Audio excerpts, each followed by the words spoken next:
Salut praticien, j'espère que tu vas bien. Alors, moi c'est Salim, j'aide les praticiens en bien-être et en médecine douce, entre guillemets, à développer leur activité, tout en continuant à kiffer leur travail.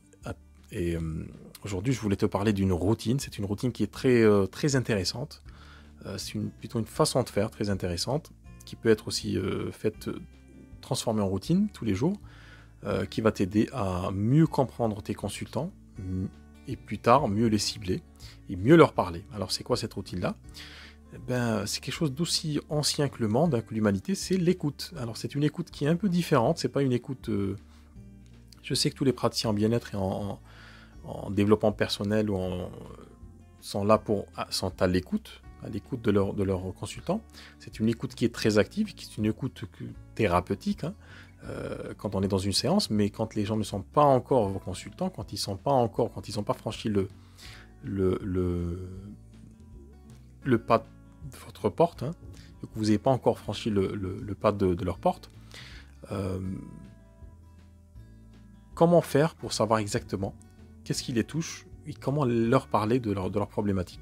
Alors ce que vous pouvez faire, c'est que d'aller sur les réseaux sociaux, de choisir un groupe dont la thématique correspond un petit peu à ce que vous faites, hein, ce que vous proposez, et puis au début de ne pas interagir, en fait d'être en mode observateur, observatrice, de regarder comment ça se passe, qu'est-ce qui se dit, sur quelles idées, sur quelles émotions les gens réagissent le plus, qu'est-ce qui les fait vibrer.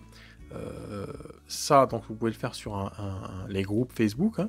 Vous pouvez tout aussi bien le faire sur les forums. Alors, les forums ne sont pas encore morts, hein. Il y a énormément de gens qui utilisent encore des forums.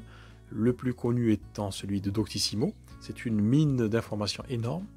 Vous pouvez aller sur ce forum-là, regarder dans les problématiques que vous accompagnez, notamment, par exemple, si vous êtes hypnothérapeute, vous allez accompagner des personnes qui ont des soucis avec des problèmes d'estime de soi, de confiance, de deuil, de traumatisme, de phobie, d'addiction, etc.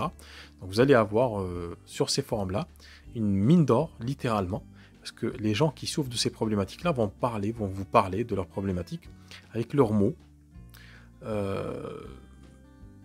Et c'est vraiment intéressant, très intéressant. Donc, parce que vous allez au début regarder, vous n'allez pas forcément contribuer à ces forums-là, mais vous allez vous inscrire et vous allez vous connecter, vous regardez en fait vous allez analyser un petit peu ce qui se dit et quels sont le lexique, quel est le lexique en fait qui est utilisé par ces personnes et vous allez aspirer un petit peu ce langage-là et vous allez le redonner dans un effet miroir. Vous allez mettre leurs mots dans votre bouche et puis leur redonner ces mots-là quand vous allez communiquer à ces gens-là. Donc si vous faites un article ou un podcast ou une vidéo très thématique sur un sujet donné, c'est intéressant d'écouter les gens qui en souffrent, hein, ces problématiques-là, ou qui sont affectés par ce sujet, par l'objet de votre sujet, et puis de leur donner finalement ce qu'ils disent. De cette manière-là, vous allez déjà mieux les comprendre, mieux comprendre comment ils expriment leurs problématiques. Alors c'est très intéressant quand vous débutez dans le métier, parce qu'avec l'expérience, vous allez acquérir quand même de manière très régulière donc ce lexique-là, vous allez comprendre ce que disent les gens. Mais très souvent, dans certains métiers où le langage n'est pas forcément au centre de la thérapie, notamment dans les thérapies manuelles, on n'a pas forcément ce réflexe-là d'aller écouter ce que disent les gens quand ils expriment leur douleur, quand ils expriment leurs problèmes. Et puis même quand on est... c'est étrange parce que c'est paradoxal, même quand on est praticien, notamment quand on est sophrologue, hypnothérapeute ou autre, ce langage est très important dans le cadre des séances, parce que ça permet de comprendre la carte mentale, comment conceptualise la personne le monde dans lequel elle vit, son monde à elle. Mais quand elle vient à communiquer, c'est là où elle perd un petit peu cette disposition, cette expertise-là, se dit voilà, là je suis sorti du champ de la thérapie, et là je suis dans le champ de la communication, de la visibilité ou du développement d'activité. Donc c'est comme si on fermait un petit peu le rideau, la fenêtre. Alors il faut laisser la fenêtre ouverte, continuer avec cette disposition-là. Bien sûr, quand vous discutez avec les gens, quand vous les écoutez sur Internet, vous n'êtes pas dans un cadre purement thérapeutique, mais prêtez quand même attention à ce que disent les gens. Le langage humain est assez étonnant, il est souvent très très symbolique, malgré toutes les avancées technologiques et le contexte technologique et social et sociétal dans lequel on vit, historique. l'être humain a gardé cette facette symbolique. Donc, prêtez, vous allez vraiment être étonné de ce que vous allez lire. Les gens utilisent encore, toujours, et continueront tant que l'être humain existe, on continuera d'utiliser ce langage-là. Vous allez avoir des gens qui utilisent des mots très forts, comme j'en ai plein le dos, ras la casquette, ça déborde. Vous voyez, donc ça vous permet de comprendre symboliquement comment s'expriment les gens, et puis de reprendre cette symbolique-là et de le redonner, de sorte à créer une forme de synchronicité, de lien. Et si vous prenez cette routine-là, ne serait-ce qu'un certain temps, pour les besoins de votre production de contenu, peut-être pour aussi écrire du contenu sur votre site internet, retravailler vos pages, etc., dans votre communication, de manière très très générale, c'est très intéressant d'aller voir ce que disent les personnes, ce que ressentent les personnes, et puis de témoigner quelque part que vous comprenez leur douleur, concrètement, réellement, en utilisant leurs mots. C'est très puissant, ça crée du lien avec les personnes, et puis elles seront beaucoup plus happées par votre discours, elles seront beaucoup plus engagées auprès de vous, parce que finalement, votre discours ressemble à ce qu'ils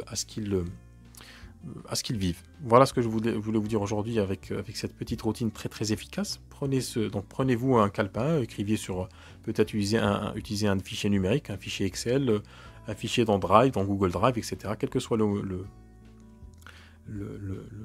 médium sur lequel vous allez transférer tout ça, essayez cette méthode-là et vous allez voir que c'est très étonnant comment nos futurs consultants parlent et à quel point parfois on peut avoir une forme de cécité qu'on ne voit pas et que vous allez redécouvrir en fait un langage qui va vous aider finalement à mieux développer votre activité. Donc dites-moi si c'est quelque chose qui vous parle. Est-ce que vous avez déjà pratiqué cette routine-là?